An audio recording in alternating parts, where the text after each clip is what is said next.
사랑하는 주님의 제자들 여러분, 오늘 성령 강림 후 8번째 주일을 맞아 여러분 모두에게 예수 그리스도 안에 있는 충만한 은혜와 축복이 가득하시기를 기도합니다. 여기 아이오와는 무더위가 잠시 주춤하며 그렇게 덥지는 않지만 그러나 여름은 점점 무르익어가는 가운데 오늘도 우리들은 주님의 은혜로 이렇게 예배에 임하고 있습니다.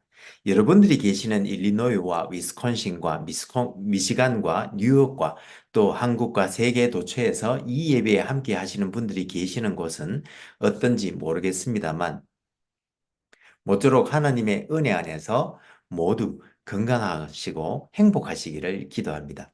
그럼 오늘 성령 강림 후 8번째 주일날 아침에 하나님의 영광의 예배에 초대받고 함께 하신 여러분 모두를 환영하며 전능하신 하나님 우리 아버지, 우리의 구주가 되시는 예수님, 또 우리의 성화주가 되시는 성령님을 예배하는 자리로 함께 나갔으면 좋겠습니다. 내가 주와 또한 선생이 되어 너희 발을 씻었으니 너희도 서로 발을 씻어주는 것이 옳으니라. 여호와 하나님께서 예수 그리스도를 통하여 성령 안에서 그의 공의와 사랑으로 온 하늘과 땅을 영원히 통치하시는도다. 하늘의 천군들과 온 땅의 인생들아 하나님 아버지를 찬송할지로다. 우리가 그를 힘입어 살며 기도하며 존재하기 때문임이니라. 그럼 같이 기도하심으로 주님 은혜의 보좌 앞으로 나가시겠습니다. 거룩하신 하나님 아버지, 오늘 성령 강림 후 8번째 주일날 아침에 태초로부터 계신 말씀이신 성자 하나님께서 우리를 끝까지 사랑하시되 우리를 위해 십자가에까지 죽으시고 또한 손수 천한 자들의 더러운 발까지 씻어주시면서 그 겸손한 사랑의 섬김의 본을 따르게 하셨으니 감사와 찬송을 올려드립니다. 하나님 아버지, 지금 이 시간 우리가 성령과 진리로 예배드릴 때에 여기에 함께한 모든 주님의 백성들에게 지금 영광으로 임하여 주옵시되 아버지의 크신 사랑 안에서 우리 주 예수 그리스도의 은혜와 성령님의 교통 교제케 하심이 우리들 모두에게 충만케 하여 주옵시고 저희들이 올려드리는 감사와 찬송과 영광을 하나님 아버지 홀로 받아 주옵소서. 영광의 주님, 우리 주님 예수님 이름으로 기도합니다. 아멘. 오늘 하나님께서는 요한복음 13장 1절에서 20절 말씀을 통해서 우리들에게 말씀하십니다. 제가 읽어드릴 때에 하나님께서 여러분들의 마음에 친히 말씀해 주실 줄 믿으며 먼저 오늘의 본문을 읽기 전에 오늘 본문의 컨텍스트를 잠시 살펴보았으면 좋겠습니다. 우리는 지난주 4개의 복음서 중 마지막으로 쓰여진 요한복음서 본론의 2개의 글 중 영광의 책에 대해서 개략적으로 살펴보았고 이번 주부터는 이 영광의 책에 나오는 예수님의 가르침 하나하나를 자세히 살펴볼 것인데 오늘은 그 첫 번째로 예수님의 세족식에 관한 이야기를 살펴보고 은혜 나누기를 원합니다. 그럼 우리 함께 오늘 본문인 요한복음 13장 1절에서 20절 말씀을 같이 읽어보도록 하겠습니다. 이것은 하나님의 말씀입니다.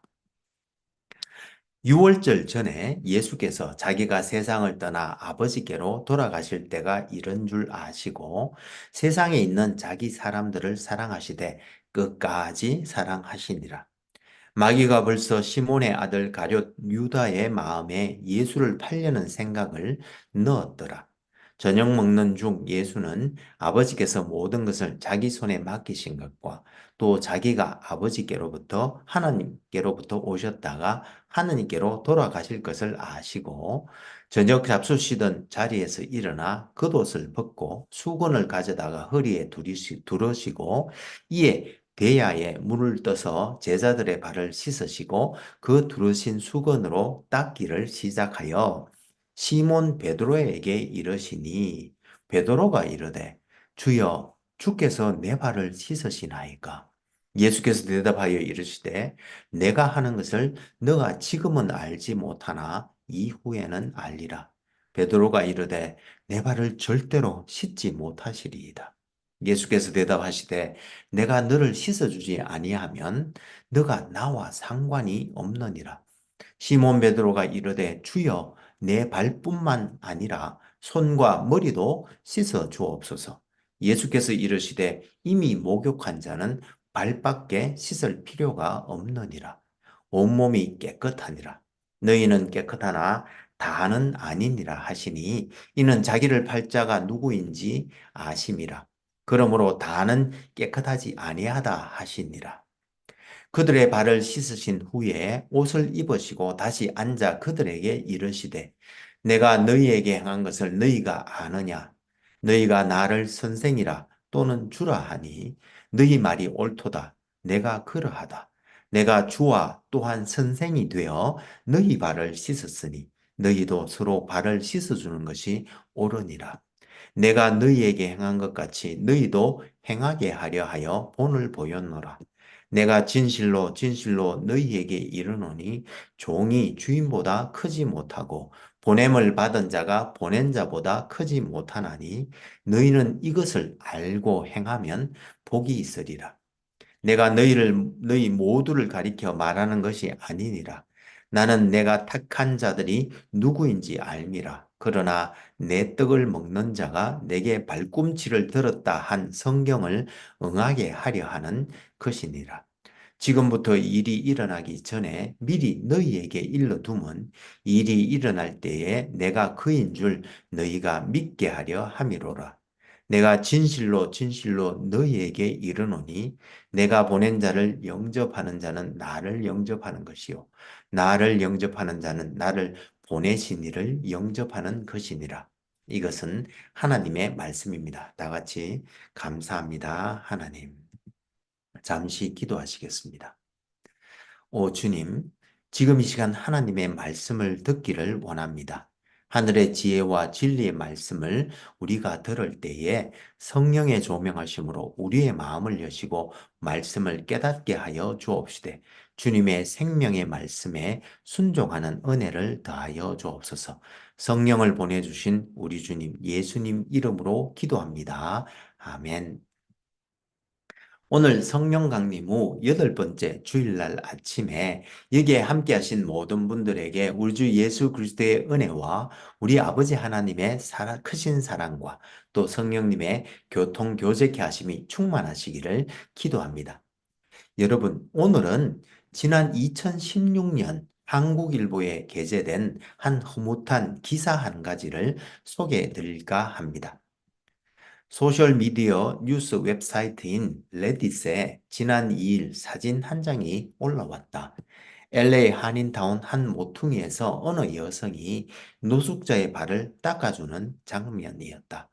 그리고 이 사진에는 이 코리안 여성이 오늘 아침 홈리스 남성의 발을 닦아주고 있었다. 혹시 이 여성을 본 사람이 있는가? 그녀를 찾아 뭔가 잘해주고 싶다라는 메시지가 함께 있었으며 이 사진에 대한 반응은 가슴이 따뜻해졌다. 또 사는 게 아무리 바쁘고 정신이 없어도 인간에게는 나물 돕는 인간애가 있다. 서로 돌보고 사랑해야 한다는 사실을 일깨워 주었다는 등 감동 일색이었으며 이 사진에 영감을 받아 자신도 선행을 베풀었다는 사람들도 있었다. 한마디로 마드 테레사 효과, 즉 남을 돕는 선한 일을 직접 하는 것은 물론 선한 행동을 보기만 해도 엔돌핀이 솟아 기분이 좋아지고 면역 기능이 강화된다는 효과가 일어난 것이었다. 여성은 왜 노숙자의 발을 씻어준 것일까? 남의 발을 씻어주는 행위는 우선 종교적 의미를 갖는다. 예수가 최후의 만찬 후 제자들의 발을 씻어주는 시범을 보인 이래 기독교에서 세족은 섬김을 상징한다. 가장 낮은 자세로 남을 섬기는 지고의 사랑의 표현이다. 아울러 노숙자의 발을 씻는다는 것은 대단히 실질적인 보살핌의 의미가 있다. 거처없이 떠도는 생활로 가장 무리가 가는 것은 발과 다리일진데 노숙자의 발은 세상에서 가장 힘든 발이다. 그들의 특별한 고통을 그 여성은 알고 있었던 것 같다. 그 여인에게는 아마도 고통을 보는 눈이 있었던 모양이다. 이와 같이 기독교의 세족식은 외부인들에게도 조차 감동을 주는데, 그런데 오늘 본문에 그 예수님의 세족식 이야기가 나옵니다. 우리 함께 주님께서 행하신 세족식의 의미를 함께 살펴보고 은혜 나눌 수 있기를 소망합니다. 지난 몇 주간 우리가 함께 살펴본 것처럼 요한복음은 네 개의 복음서 중 제일 마지막에 쓰여진 것으로 사도 요한이 서기 90년에서 100년경 사이에 소아시아에 있는 요한 공동체를 대상으로 하여 쓴 것인데, 1세기 말 외형적으로 크게 성장하여 이제 다양한 인종이 함께 신앙생활을 하게 된 교회는 한편으로는 예수님의 신성과 인성에 대한 이단으로부터 공격을 받고 있었고, 또 다른 한편으로는 로마와 유대인들로부터 극심한 핍박에 시달리고 있었는데, 20장 31절에서 말하는 것처럼 요한은 이 복음서를 통해 예수님께서 하나님의 아들 그리스도이심을 믿게 하고, 또 믿는 사람들에게 그의 이름을 힘입어 고난마저도 이겨낼 수 있는 풍성한 생명의 비밀을 누리게 하려고 이 복음서를 썼다고 말하고 있습니다. 그리고 요한은 그의 복음서를 그만의 독특한 방식으로 기록했는데요. 즉 서론과 본론 그리고 결론으로 구성한 후, 본론에는 예수님께서 메시아임을 나타내는 7개의 표적에 관한 글들을 배치했고, 또 이어서 주님의 고별 설교와 마지막 기도 그리고 고난과 죽음과 부활에 관한 영광의 책 2가지 글을 썼는데, 본론의 2번째 글에 해당되는 오늘의 본문이 나오는 영광의 책인 13장에서 20장까지에서는 맨 처음 예수님께서 고난받으신 바로 전날 밤에 제자들과 유월절 식사를 하신 후 제자들의 발을 씻어주신 일과, 이어진 긴 고별 설교에서는 서로 사랑하라는 새 계명을 주시며, 이제 주님께서는 세상을 떠나시지만 또 다른 보혜사이신 성령을 보내주실 것을 약속하시고, 그의 제자들에게 참 포도나무이신 주님 안에 거함으로 더 이상 근심도 하지 말고 담대하게 세상에서 살아가라고 말씀해 주신 후 그들을 위해 중보 기도를 해 주시고는, 마지막으로 주님께서 고난을 통해 영광을 받으신 사건, 즉 유대 지도자들과 빌라도에게 고난을 받으시고 십자가에 달려 돌아가셨다가 장세된 지 사흘 만에 다시 살아나신 이야기를 기록하고 있습니다. 이와 같이 1장에서 12장까지의 표적의 책이 예수님의 지상 사역을 중심으로 전개되면서, 요한은 예수님께서 당시 유대교의 제도들과 절기들과 관련한 일련의 표적들을 제공함으로써 예수님께서 그리스도이심을 증명하고 있다면, 13장에서 20장까지의 영광의 책에서 요한은 주님께서 이제 체포, 십자가 죽음, 부활, 성천을 통해 아버지께로 다시 돌아갈 시간이 되었음을 아시고, 먼저 그가 사랑했던 제자들과 식사를 나누신 후 그들에게 마지막 가르침을 베푸신 사건을 기록하였는데, 이 영광의 책에서 특이한 점은 요한은 예수님의 죽음을 예수님께서 영광을 받으신 그의 생의 최고점으로 표현하고 있다는 것입니다. 무슨 말인가 하면 12장 32절에서 인자가 들리면 모든 사람을 그에게로 이끄시겠다고 하신 말씀과, 19장 19절과 20절에서 빌라도가 히브리어와 로마어와 헬라 말로 나사렛 예수 유대인의 왕이라고 패를 써서 붙인 사건을 자세히 기록하므로, 요한은 예수님의 가장 낮아진 사건인 십자가 죽음을 역설적이게도 가장 높이 들려 올려진 사건이며, 이어진 부활은 그로 하여금 하늘의 영광을 다시 회복한 사건으로 묘사하고 있는 것입니다. 어쨌든 이 요한복음 본론의 이 2번째 책인 영광의 책에서는 예수님께서 제자들과 마지막으로 유월절 식사를 함께 하시고 제자들의 발을 씻긴 사건, 즉 세족식을 먼저 기록하면서 시작하고 있는데, 이 세족식은 내용상 2가지 의미를 가지고 있습니다. 즉, 먼저 예수님의 세족식은 구원론과 관련하여 예수님의 제자들이 주님의 십자가 대속 사역을 통해 죄 씻음을 받고 또한 하나님의 가족으로 세워지는 것을 상징하는 것입니다. 그리고 또한 세족식은 윤리적 모범으로서 겸손한 섬김을 의미하는 것이기도 합니다. 즉, 왕이요, 주님이 되신 예수님께서 오히려 종의 위치에 서서 제자들의 발을 씻어주신 것에서 주님의 겸손, 즉, 칼빈이 기독교의 가장 중요한 신앙 강령이라고 했고, 또한 우리가 추구해야 할 가장 중요한 덕목인 겸손을 우리가 발견할 수 있고, 또한 주님께서 제자들의 발을 씻기시는 섬김을 통해 우리는 기독교의 정체성이자 존 찰스 라일이 기독교의 위대함이라고까지 했던 사랑의 섬김을 찾을 수 있는데, 14절에서 주님께서 사용하신 본이란 단어가 헬라어로는 휘포데이그마인데, 파라데이그마와 실은 같은 어원을 가지고 있는 이 단어는 구약에서 성전의 조그만 모형을 말할 때 쓰였고, 성전 건축가들은 이 모형을 보고 성전을 지었습니다. 그와 같이 새 성전 되신 주님께서 성전의 몸된 그의 제자 공동체가 어떤 자세로 또 어떻게 살아가야 하는지 모범을 보여주셨다는 의미로 이 단어를 쓰신 것입니다. 따라서 비록 요한복음에는 공관복음과 심지어 고린도전서에 나오는 성찬식에 관한 언급이 없지만, 예수의 몸과 피를 먹고 마시는 성찬에는 하나님의 아들이신 예수께서 이 땅에 오셔서 십자가에서 죽으셨기에 우리는 그 피로 말미암아 죄 씻음을 받고 또한 하나님이 백성이 되었기에 그러한 삶을 살아가야 한다는 참 의미가 있음을 드러내면서, 또한 그렇게 겸손하게 섬기는 삶은 복되다. 즉, 예수님을 따라 겸손히 섬기는 그러한 삶은 그 자신이 영생을 가졌다는 것을 증명하기에 겸손한 사랑의 섬김을 행하는 자가 복되다고 말씀하셨기에, 주님께서 주신 참 믿음을 주신 여기 있는 우리 모두는 또한 그 증거로 겸손한 사랑의 섬김의 삶을 모두 실천하고 있는 줄 믿습니다.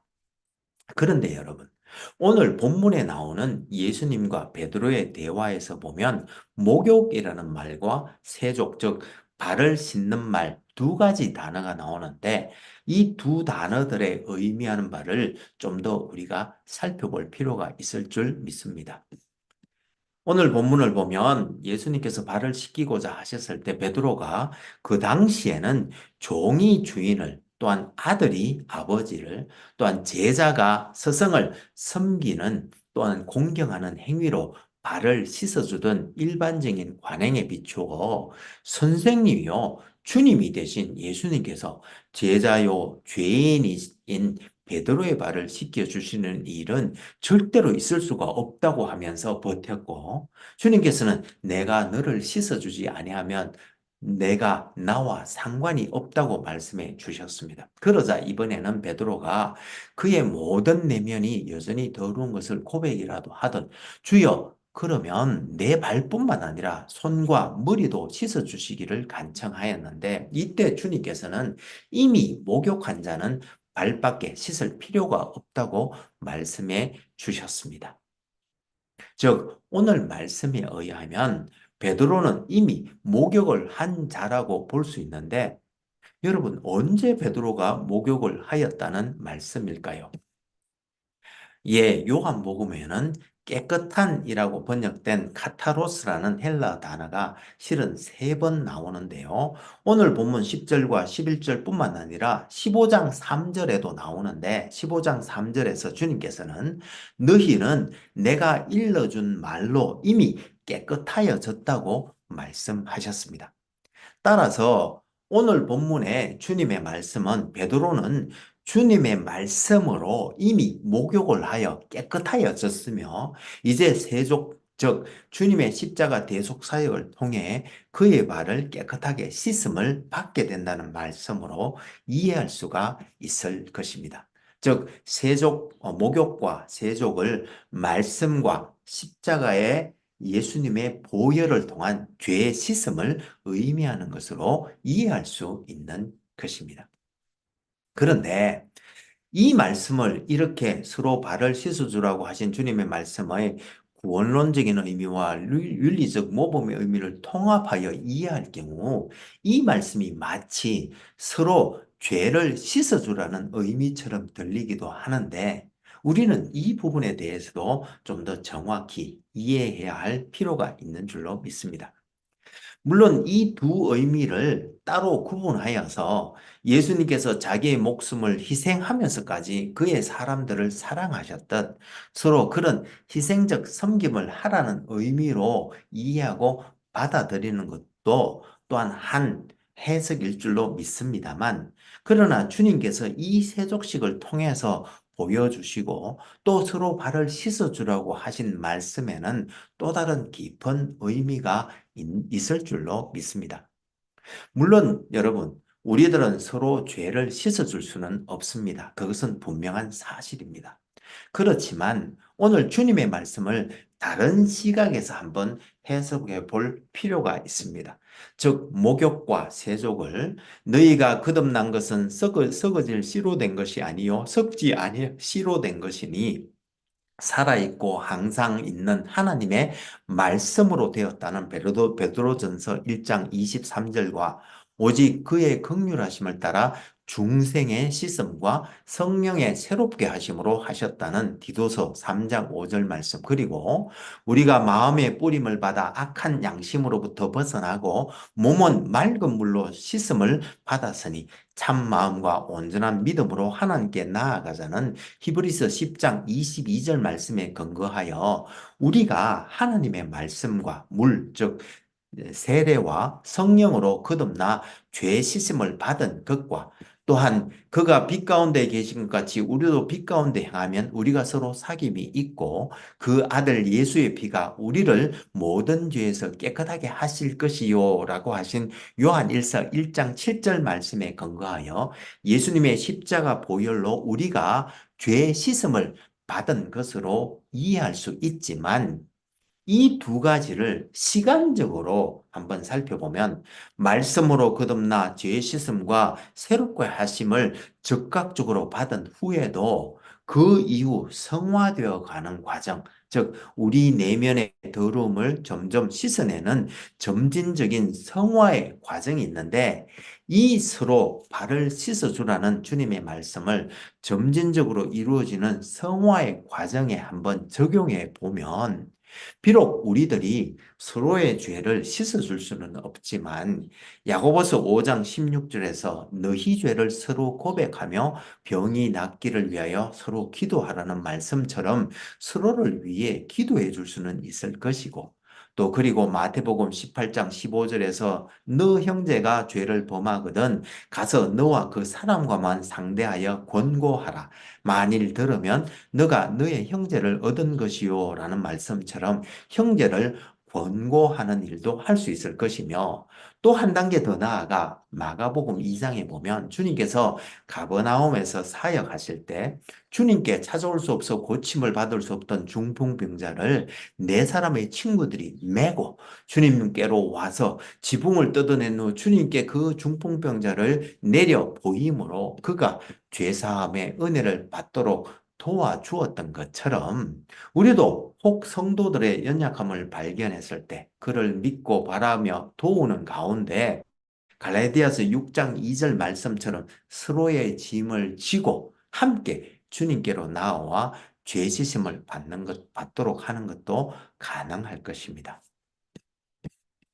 그런 의미에서 사랑장인 고린도전서 13장 6절과 7절에서는 사랑은 불의를 기뻐하지 아니하며 진리와 함께 기뻐하고 모든 것을 참으며 모든 것을 믿으며 모든 것을 바라며 모든 것을 견디느니라고 말씀하신 것이 아닌가 싶습니다. 사랑하는 여러분, 저는 그런 의미에서 이 세족식은 다음에 이어질 주님의 새 계명인 서로 사랑하라는 말씀의 구체적인 삶의 행동, 양식을 보여주고 있다고 생각합니다.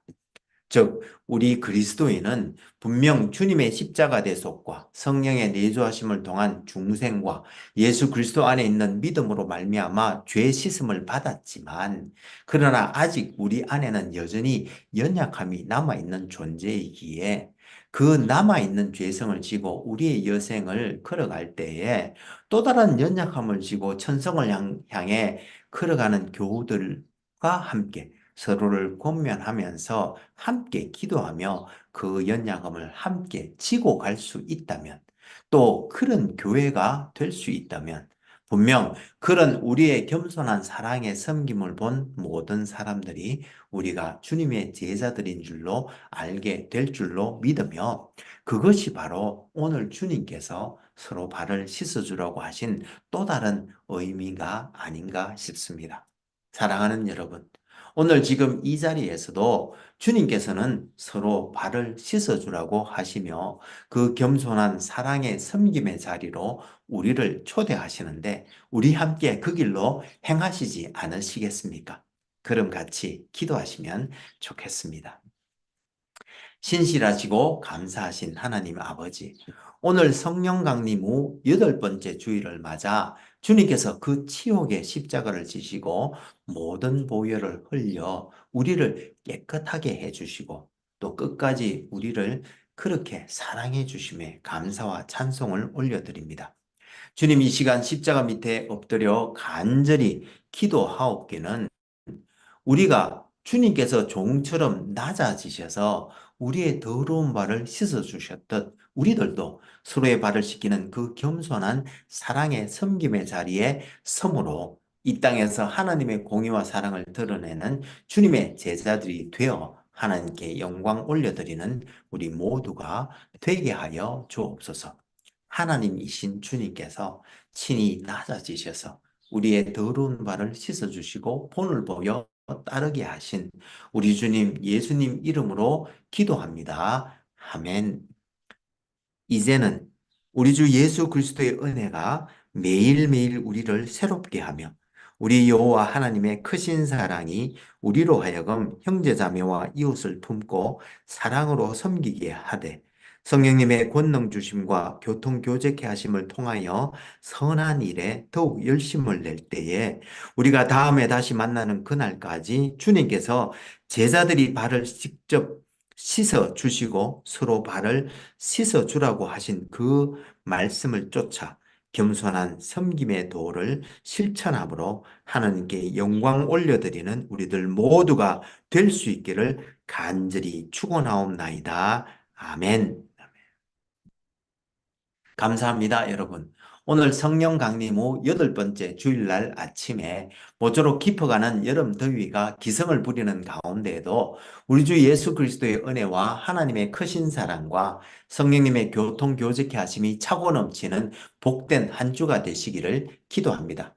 혹 여러분들 중에 다음 세대를 세우고자 하는 저희 한울교회의 비전에 성원해 주시기를 원하시는 분은 페이팔 계정 혹은 젤러 계정 info@churchbeyondborders.com으로 후원해 주시거나, 혹은 책을 보내실 분은 Church Beyond Borders 앞으로 책을 쓰셔서 교회 주소 3626 Ontario Street, Ames, Iowa 50014로 보내주시면 감사하겠습니다. 그럼 다음 주에 다시 은혜로 만나 뵙겠습니다. 사랑합니다. 감사합니다. 축복합니다. 바이.